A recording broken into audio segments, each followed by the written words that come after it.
Praise the Lord. The rich man and Lazarus. ఒకానొక ఊరిలో ఒక ధనవంతుడు అనేవాడు ఉన్నాడు. ఆ ధనవంతుడు ఎవ్రీడే చక్కని లైఫ్ అనేది లీడ్ చేసేవాడు. ఎప్పుడు friends, parties, pubs, nice Audi car, nice clothes, చక్కటి లైఫ్ని లీడ్ చేస్తూ ఉండేవాడు. ఆయనకి సమీపంలోనే ఒక లాజర్ అని ఒక పేదవాడు నివసిస్తూ ఉండేవాడు.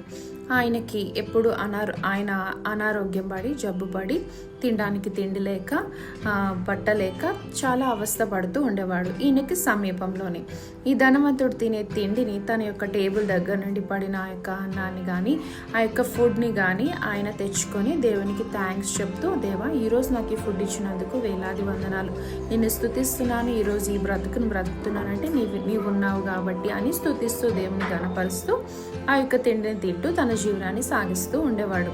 ఒక సమయం వచ్చింది, ఈ యొక్క పేదవాడు అనేవాడు మొదటిగా మరణించబడ్డాడు. మరణించగానే ఈయన విశ్వాసానికి బహుమానంగా దేవుణ్ణి నమ్ముకున్నందుకు ఇద్దరు కూడా ఒకే దేవుణ్ణి నమ్ముకున్నారు. అయితే ఈయన విశ్వాసానికి బహుమానంగా దేవుని దూతలు వచ్చి ఈ యొక్క పేదవాడిని దేవుని దగ్గరికి తీసుకొని పోబడతారు. అయితే అలాగే ధనవంతుడి సమయం కూడా వచ్చింది. ధనవంతుడు కూడా మరణించబడ్డాడు. సో ఈయన మరణించబడినప్పుడు ఈయన నరకానికి వెళ్ళాడు. కనికరం లేని వారెప్పుడు కూడా కనికరం లేని తీర్పును పొందుతారు. ఈయన ఎప్పుడు కూడా ఏ రోజు తన ఎదుటిగా ఉన్న వ్యక్తిని తను తింటూ, తాగుతూ, సుఖిస్తూ, సంతోషంగా గడిపాడే తప్ప తన ఎదురుగా ఉన్న ఒక పేదవాడికి ఏ రోజు ఒక ముద్ద పెట్టలేదు. ఒకవేళ పెట్టి ఉంటే ఆ కనికరం అనేది ఈయనకి మారు మనసును కలిగించి దేవుని వైపు తిప్పేదేమో. సో ఎప్పుడైనా మనము మన కనికరమును బట్టి, మనకు మారు మనస్సును బట్టే దేవుని దగ్గరికి వెళ్తాం తప్ప దేవుని నమ్ముకున్న వెంటనే దేవుని దగ్గరికి వెళ్ళలేము. గలతీలు రాసిన పత్రిక 6వ అధ్యాయం 7వ వచనంలో ఉంటుంది, మోసపోకుడి, దేవుడు వెక్కిరింపబడడు. మనుషుడు ఏమైతే విత్తుతాడో అదే పంటను కోస్తాడు. శరీరేచ్ఛను బట్టి విత్తేవాడు శరీరం అనే క్షయం అనే పంటను కోస్తాడు. ఆత్మను బట్టి విత్తేవాడు ఆత్మను నిత్య జీవం అనే పంటను కోస్తాడు.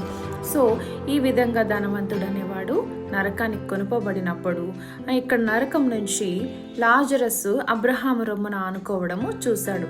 సో అబ్రహామా, నీ కుమారుడైన నన్ను ఒకసారి కనుకరించుము, నీ కుమారుడైన లాజరస్ చేతి వెలి కోనతో నీటిని ముంచి నా యొక్క గొంతుకుని తడుపుము, ఈ యొక్క యాతనలు తట్టుకోలేకపోతున్నాను అని ఆ యొక్క ధనవంతుడు కేకలు పెడుతూ ఉంటాడు. అయితే నీవు బ్రతికున్నప్పుడే నీవు ఈ యొక్క దారిని ఎంచుకోవాల్సి వస్తుంది. అయితే ఏమంటాడంటే ఇక్కడ అబ్రహాం ఏమంటారంటే, కుమారుడా నీవు నీ జీవితకాలమందు నీకిష్టమైనట్టు సుఖం అనుభవించితివి, అలాగనే లాజరు కష్టం అనుభవించునని జ్ఞాపకం చేసుకొనుము.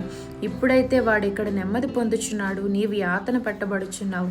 అంతేకాక ఇక్కడ నుండి మీ యొద్దకు దాటగోరు వాడు దాటిపోజాలకుండునట్లు, అక్కడి వారు మా యొద్దకు రాజాలకుండునట్లు మాకును మీకును మధ్య మహా అగాధం అనేది ఉన్నది చెప్పెను. అప్పుడు తండ్రి, అలాగైతే నాకు ఒక 5 సహోదరులు ఉన్నారు. భూమి మీదకి నీ యొక్క కుమారుల్ని, నీ యొక్క ప్రవక్తల్ని పంపి ఈ మృతుల్లో నుండి ఈ యొక్క పరలోకం నుండి ఒక మనిషిని పంపి నా సహోదరుల్ని రక్షించవచ్చు కదా అని అబ్రహాంను అడుగుతాడు.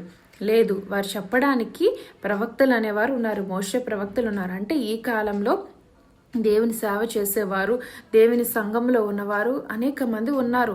మా ద్వారానే నీవు దేవుని నామాన్ని తెలుసుకోవాలి, రక్షణ పొందుకోవాలి. అంతేగాని దేవుడే నన్ను ప్రత్యక్షం అవ్వాలి, నన్ను స్వయంగా నాతో మాట్లాడి అనుకోవడము చాలా అవివేకం. మాట్లాడతాడు, నీ మనస్సును బట్టి, నీ హృదయాన్ని బట్టి ఆయన మాట్లాడతాడు.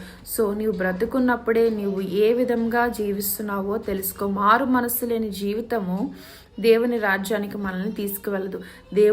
ఇద్దరు ఒకరినే నమ్ముకున్నారు, కానీ మారు మనసు కలిగి, కనికరము కలిగి లాజర్ని కనికరించి ఉంటే ఒకవేళ ఆ అపాయం నుండి తప్పించబడేవాడేమో, తన మనసు మారేదేమో, తను దేవుని దృష్టికి ఆకర్షింపబడేవాడేమో.